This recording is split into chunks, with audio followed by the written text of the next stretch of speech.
जय श्री कृष्ण भक्तों, भक्ति ज्ञान उपासना चैनल में आप सभी भक्तों का स्वागत है। भक्तों, सावन के महीने की महिमा अनंत है। सावन के महीने में भगवान की कथाएं अवश्य सुननी चाहिए। एक बार की बात है, सावन के महीने में अनेक ऋषि क्षिप्रा नदी उज्जैन में स्नान करके मां काल की पूजा अर्चना करने के लिए एकत्र हुए।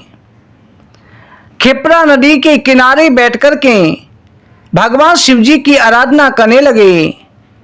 वह अपने रूप की अभिमानी वेश्या भी कुटिष्ठ विचारों से ऋषियों का धर्म भ्रष्ट करने के लिए वहां पा गई।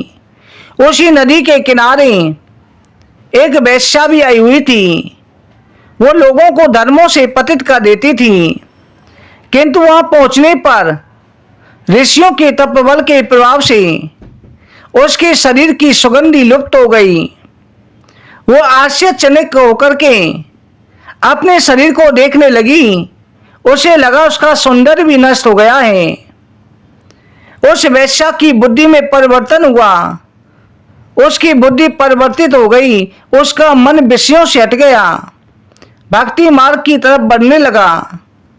उसने अपने पापों के प्रायश्चित से लिए ऋषियों से उपाय पूछा। तब ऋषि बोले, तुमने 16 श्रृंगारों के बल पर अनेक लोगों का धर्म भ्रष्ट किया है।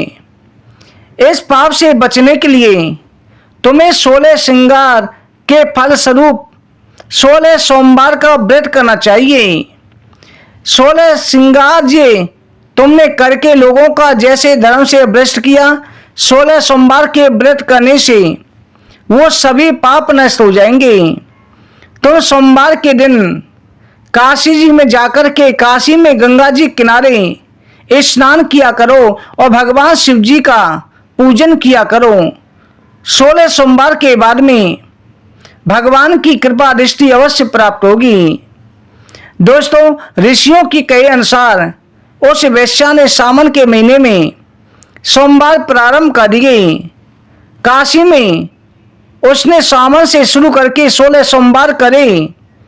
4 सोमवार सावन के हो गए, आगे की करके चतुर्मास में 16 सोमवार हो गए। भगवान शिव जी की कृपा से सभी पापों से मुक्त हो गई। इस कथा को भी सुनने से भगवान शिव जी की कृपा प्राप्त होती है। ओम नमः शिवाय।